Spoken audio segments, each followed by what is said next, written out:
जैसे कोरोना के बीच हम जूझ रहे हैं, अगर ज़ॉम्बीज़ आ जाए तो कैसा जीना पड़ेगा। इस हफ्ते की मूवी में हम यही देखेंगे। इस फिल्म के बारे में एक लाइन में बताती हूँ। इस फिल्म का हीरो अपनी कैसेट लेने के लिए अपनी एक्स गर्लफ्रेंड के घर जाता है। बहुत रात हो जाती है, इसलिए वहीं पर रुक जाता है।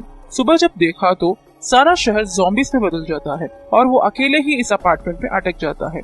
उसके बाद जो होता है बहुत भयानक है और ऐसे खौफनाक मूवी का नाम है the night eats the world. ऐसे मजेदार और थ्रिलिंग वीडियोस बनाने के लिए मुझे एनकरेज कीजिए और इस वीडियो को लाइक, शेयर और सब्सक्राइब कीजिए। चलते हैं मूवी के अंदर। इस मूवी का हीरो श्याम, जो म्यूजिक डायरेक्टर है, अपनी एक्स गर्लफ्रेंड से मिलने उसके अपार्टमेंट जाता है जो 6th फ्लोर पे है। जब वहाँ पहुँचता है तो वहाँ ऑलरेडी एक पार्टी चल रही होती।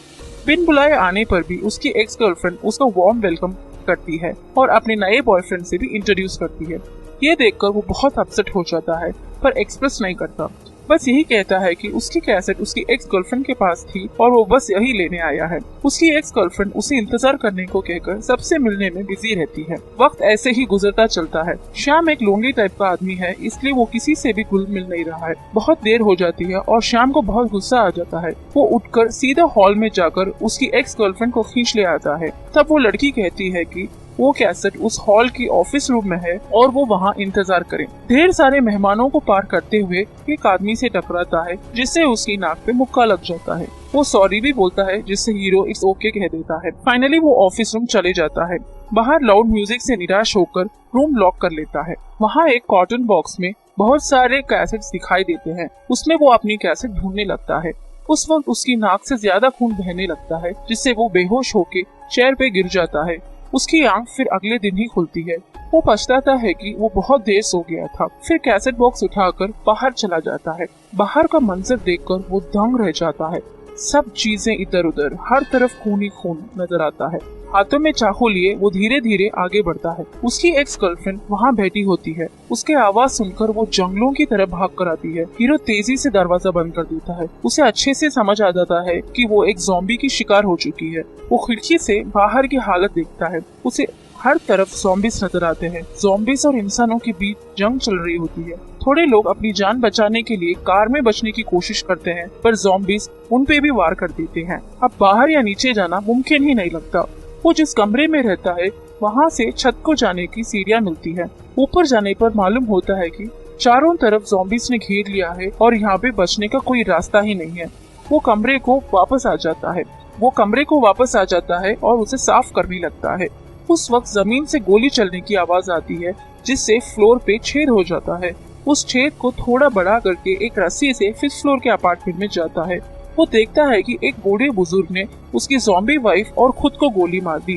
वो वहाँ से बंदूक और जो खाने का सामान मिलता है ले लेता है और सीढ़ियों से धीरे धीरे नीचे आता है। ग्राउंड फ्लोर तक पहुँचने पर एहसास होता है कि अब कोई परेशानी की बात नहीं है। मेन डोर के बाहर एक ज़ॉम्बी नजर आता है जो पीछे की ओर मुड़ा होता है। हीरो धीरे धीरे मेन डोर का दरवाजा बंद कर देता है और बाजू वाले सिक्योरिटी रूम में चला जाता है। वहाँ पर उसे सभी घर की चाबियाँ मिलती है। वो सभी चाबियाँ उठा लेता है। तब एक ज़ॉम्बी एक खिड़की द्वारा उसे पकड़ने की कोशिश करता है, पर श्याम उस पे थोड़े भी ध्यान दिए बिना सभी चीजें फिर से उठा लेता है और ज्यादा भूख की वजह से वहीं पे थोड़ा खाने भी लगता है। हीरो एक लोनली टाइप का इंसान है, इसलिए अकेले ही सभी मुश्किलों का सामना करने में बिल्कुल ही उसे प्रॉब्लम नहीं होती और अब आगे गुजारा के लिए खाने की सामग्री का इंतजाम करने लगता है। फिर से 6th फ्लोर जाके अच्छा नहा धो के फ्रेश हो जाता है और एक घर जाके फूड आइटम्स की खोज करने लगता है। वो अब 1st फ्लोर के घर चल जाता है। धीरे धीरे दरवाजा खोलता है और अपनी गन लेकर अंदर अपने कदम बढ़ाता है। नीचे कोई चीज से ठोकर लगकर उसका ध्यान थोड़ा ही भटकता है कि एक ज़ॉम्बी उस पे वार करने लगता है। उसकी गन की पोजीशन हटने की वजह से वो शूट भी नहीं कर पाता और अपनी गन से बस धक्का ही दे पाता है। इतने में पीछे से दो ज़ॉम्बीज आने लगते हैं। ये देखकर वो जोर से ही भागने का सोचता है। ज़ॉम्बी को जोर से धक्का देकर बाहर आ जाता है। अब उस दरवाजे पे एक्स मार्क भी डाल देता है। अब वो 2nd फ्लोर की चाबी लेकर उस घर के अंदर घुस जाता है। लकीली उस फ्लोर में कोई नहीं होता। किचन से सारे फूड आइटम समेट लेता है और वो एक म्यूजिक डायरेक्टर है, इसलिए वो उसे जिस जिस चीजों में इंटरेस्ट है वो वहाँ से कलेक्ट कर लेता है। वहाँ से उसे एक स्निपर गन, एक हेडफोन और एक छोटे बच्चे की रिकॉर्डिंग भी मिलती है। वो उसे सुनता है और कुछ मिलेगा करके सोचता है। तब उसे एक ड्रम सेट मिलता है। ये सारी चीजें समेट कर वो 6th फ्लोर की ओर चलता है। वो 5th फ्लोर तक ही सीढ़ियों से चल पाता है। आगे लिफ्ट की ओर चलता मुड़ता है। वहाँ उसने एक बूढ़े ज़ॉम्बी को देखा जो बहुत भूखा था। ज़ॉम्बी दादा बाहर न आने के लिए उसे लिफ्ट के दरवाजे को टाइट से एक बेल्ट से बांध देता है, फिर 6th फ्लोर चला जाता है। सारी रात उस छोटे बच्चे की रिकॉर्डिंग सुन लेकर सो जाता है। अगली सुबह अपनी खिड़की से बाहर की हालत देखता है, बट कोई इम्प्रूवमेंट नजर नहीं आता। हर कोई इंसान की शिकार में भूखा इंतजार रहता है। यहाँ से बाहर जाना मुमकिन ही नहीं, नामुमकिन नजर आ रहा है। जो फूड आइटम्स उसने कलेक्ट किया था सारे एक महीने के लिए अलग अलग कवर्स में सेग्रीगेट कर लेता है। ऐसे ही दिन ढलते जाते हैं। तब उसे 2nd फ्लोर वाला ड्रम सेट याद आता है। कौन है मेरी म्यूजिक सुनने वाला, चलो ड्रम्स बजाते हैं। ये सोचकर ड्रम्स बजाने लगता है, पर उसे थोड़ी ही देर में एक बाहर से आवाज आने लगती है। देखा तो सारे ज़ॉम्बीज उसके ड्रम्स की आवाज से उसके अपार्टमेंट्स की तरफ आने लगते हैं। ये देखकर हीरो बहुत अपसेट हो जाता है और अब सब म्यूजिक क्लोज कर देता है और फिर 6th फ्लोर वापस चले जाता है। अब ऐसे ही दिन गुजरते जाते हैं। अपने टाइम पास के लिए वो स्निपर गन से रोड पे चल रहे ज़ॉम्बीज पे निशाना लगाने लगता है और उस गन से कलर कोडर आता है जिससे वो एक्स मार्क लगा देता है। थोड़ी देर बाद एक लाइट म्यूजिक पे पागलों जैसा नाचने लगता है। तब उसे वहाँ कुछ बदबू आने लगती है। एहसास करता है कि वो उस बूढ़े अंकल की डेड बॉडी है जो उसकी ज़ॉम्बी वाइफ को गोली मार के खुद को मार देता है। नाक पे कपड़ा बांध के बालकनी से डेड बॉडी को फेंक देने का सोचता है, पर दिल नहीं मानता। वो उस दोनों कपल्स को एक कवर बैग में बांध के एक बेड पे लिटा के उनकी फैमिली फोटो तक बीच में रखकर उसे जितना भी अंतिम क्रिया आता है करके रूम लॉक कर देता है। डोर गैप को एक सेलो टेप से भी बांध देता है। उसके बाद वो नहाने जाता है। नहाते वक्त वाटर सप्लाई रुक जाता है। उस रात सोते वक्त उसे अजीब सी आहट आती है। वो अलर्ट होके हाथ में गन भी रेडी रख लेता है। आवाज नजदीक होते ही गन शूट करने की कोशिश करता है। तभी उसे एहसास होता है कि गन में कोई बुलेट ही नहीं है। ज़ॉम्बीज दरवाजा तोड़ के हीरो पे टूट पड़ते हैं। वो भी चिल्लाता है। तभी चिल्लाते चिल्लाते एहसास होता है कि ये तो सपना था। अगले दिन क्लीन शेव करके पूरे घर में जॉगिंग करने लगता है। वाटर सप्लाई बंद होने की वजह से टेरेस पे छोटे छोटे बर्तन और बकेट्स रख के बारिश के पानी से अपने डेली यूज के लिए पानी इस्तेमाल करता है। फिर एक बार लिफ्ट में अटके हुए बूढ़े ज़ॉम्बी को देखता है। सिंस उसने सारे घर छप्पा छप्पा छान मारा है, उसे ये पता चलता है कि वो ज़ॉम्बी एक डॉक्टर है। ये उसे एक आईडी कार्ड से पता चलता है। बात करने कोई ना मिलने पर वो उस बूढ़े ज़ॉम्बीज के पास ही अपनी सारी कहानियां बयान करता है। स्निपर गन से निशाना छुप जाने पर सोचता है कि और किसे मारूं। तब उसे रोड पे एक बिल्ली नजर आती है। वो सोचता है कि अगर ये बिल्ली को बचा लूं तो मेरा अच्छा टाइम पास हो सकेगा, मैं इसे पेट बना लूंगा। ये सोचकर वो इमीडिएटली नीचे जाकर धीरे धीरे मेन डोर ओपन करता है। उस बिल्ली को चीज बॉक्स दिखाकर बुलाता है। बिल्ली उसे भाव ही नहीं देती। बहुत नजदीक आके फिर उस दूसरी डायरेक्शन में चली जाती है। उसे किसी भी तरह बचाने का डिसाइड कर लेता है। डोर ना लॉक हो जाए इसलिए एक स्निपर गन बीच में रख देता है। वो रोड पे जाके उस बिल्ली को पकड़ने की कोशिश करता है, पर अचानक से एक ज़ॉम्बी की नजर उस पे पड़ जाती है। उससे बचने के लिए वो एक कार में छुप जाता है। वो ज़ॉम्बी उसे छोड़ने को तैयार ही नहीं थी। किसी तरह लड़ झगड़ कर वो कार की बैक सीट पे चले जाता है। वहाँ पर भी कई ज़ॉम्बीज आ जाते हैं। किसी तरह वो दूसरे डोर से बाहर आके तेजी से भागकर अपार्टमेंट की मेन डोर के अंदर घुस जाता है। दरवाजा टाइट से बंद कर देता है। वो भाग के सिक्योरिटी रूम में आ जाता है, जहाँ पे थोड़े ज़ॉम्बीज खिड़की से उस पे वार करने की कोशिश करते हैं। तभी वो रियलाइज करता है कि वो जहाँ से चल के आया वहाँ खून खून है। वो डर जाता है कहीं ज़ॉम्बीज ने उस पर आक्रमण तो नहीं कर दिया। ये चेक कर लेता है कि उसकी आंखें और स्किन में कोई बदलाव तो नहीं। ये सोच लेता है कि जब भी कोई चेंजेस नजर आए तो वो खुद को अपनी गन से शूट कर लेगा। थोड़ी ही देर में गहरी नींद लग जाती है। गन अपनी गर्दन पे ही रख के सो जाता है। नींद में गलती से गोली चलती है जो छत पे लगती है। तब वो एहसास करता है कि वो ज़ॉम्बी नहीं बना और वो जिंदा है। ये सोचकर खुशी के मारे पागल हो जाता है। अगले दिन प्लांट्स को वाटर करते हुए ये सोचता है कि कहीं मेरी तरह थोड़े लोग जिंदा ना हो। बाइनोकुलर की मदद से सामने वाले अपार्टमेंट्स में चेक करता है। वहाँ उसे कोई भी नजर नहीं आता। इतने में ज्यादा ठंड के कारण बहुत कांपने लगता है। पानी गर्म करके बाथटब में फिल करके उसमें नहाने शुरू करता है। तब उसे एक आवाज आती है, शांति से नहा भी नहीं सकता करके बहुत अफसोस करता है। बचा कुचा जो भी खाना है खत्म होते आ रहा है।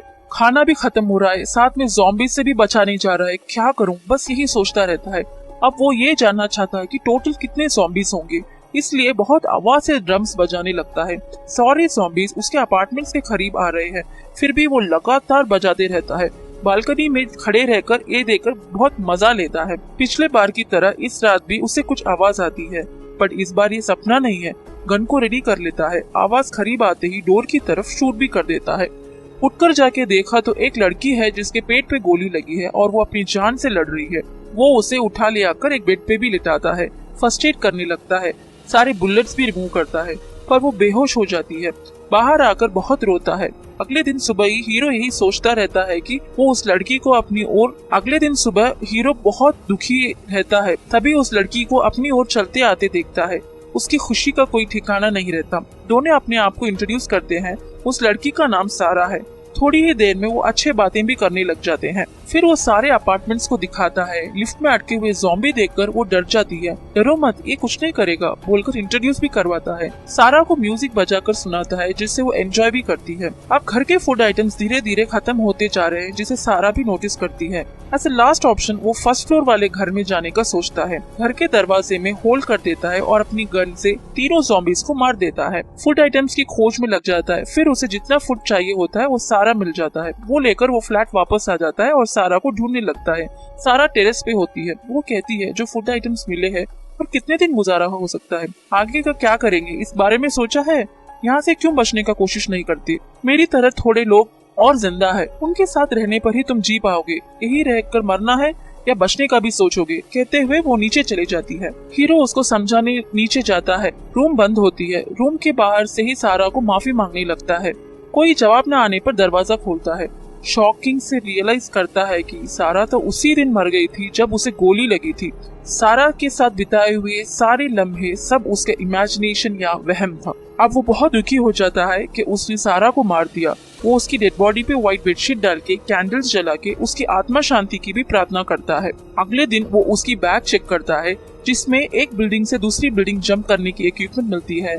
फिर एक कैमरा मिलता है जिसमें उसके फैमिली फोटोज भी होते हैं। उस कैमरा में एक लास्ट फोटो देखकर हीरो बहुत शॉक हो जाता है। वो उसकी खुद की फोटो थी। सारा इसे ढूंढते हुए यहाँ आई थी, पर समझे बिना उसने सारा को मार दिया। ये सोचकर वो बहुत फील करता है। इस अपार्टमेंट आने की वजह वो कैसेटी है। गुस्से में आकर सारे कैसेट्स जला देता है और टेरेस पे चला जाता है बचने के लिए। तभी उसने लिफ्ट में अटके हुए ज़ॉम्बी की याद आती है। वो उसे छुड़ाकर एक अपार्टमेंट में भेजकर डोर बंद कर लेता है। तभी एक ऐसी घटना घटती है जिसका उसे अंदाजा भी नहीं होता। कैसेट जलने की धुआं से फायर अलार्म बजने लगते हैं। श्याम सीढ़ियों से नीचे की तरफ देखता है। मेन डोर्स, खिड़की सब तोड़ फाड़ के सारे ज़ॉम्बीज अपार्टमेंट में घुस आते हैं। अब तो बचने का कोई जरिया ही नहीं है। सबसे बचने के लिए वो लिफ्ट में आ जाता है। फिर भी ज़ॉम्बीज का अटैक कम नहीं होता। लिफ्ट के ऊपर की तरफ एक छेद होता है जिससे बचने का रास्ता सोचता है। एक एक फ्लोर करके चढ़कर आ जाता है। फिफ्थ फ्लोर पहुंचने पर एक ज़ॉम्बी उसका पीछा करने लगता है। वो अपार्टमेंट में घुस जाता है। फिर भी ज़ॉम्बी उसका पीछा नहीं छोड़ता। ज़ॉम्बी से बचने के लिए वो उसके मुंह पर एक सफेद कपड़ा डाल देता है। मुंह पे कपड़ा डालने की वजह से ज़ॉम्बी को कुछ नजर नहीं आता। फिर हीरो उसके ऊपर एक सोफा डालकर उसी सोफे पे चढ़कर एक छेद के द्वारा 6th फ्लोर चला जाता है। वहाँ अंधेरे और धुआं की स्मोक की वजह से ज़ॉम्बीज को कुछ नजर नहीं आता। धीरे धीरे बिना आवाज किए वो टेरेस आ जाता है। अब कोई रास्ता ना दिखने पर वो दूसरी बिल्डिंग जंप करने का सोचता है। इतने में एक ज़ॉम्बी भी वहाँ पहुँच जाता है। अब हीरो और तेजी से रस्सी को फेंककर कूदने लगता है। जोर से कूदने की वजह से सर पे थोड़ी चोट आ जाती है और वो वहीं बेहोश हो जाता है। होश आने पर रस्सी पकड़कर वो बाजू वाली बिल्डिंग पे आने का सोचता है कि वहाँ ग्लास विंडो के पीछे से एक ज़ॉम्बी इसका इंतजार कर रही होती। अगर वो ग्लास ना होता तो शायद आज वो जिंदा भी नहीं होता। आगे चढ़ के वो छत पे बैठता है जहाँ उसे एक बेल साउंड सुनाई देता है। ये बेल साउंड सुनकर वो इतना खुश हो जाता है कि ये बेल साउंड सिर्फ एक ग्रुप ऑफ पीपल द्वारा ही बजाई जा सकती है। तो उसे इतना कॉन्फिडेंस मिल जाता है कि यहाँ कोई एक अच्छे लोग रह रहे हैं। एक पॉजिटिव थॉट से ये मूवी खत्म होता है। बहुत बहुत शुक्रिया इस वीडियो को देखने के लिए।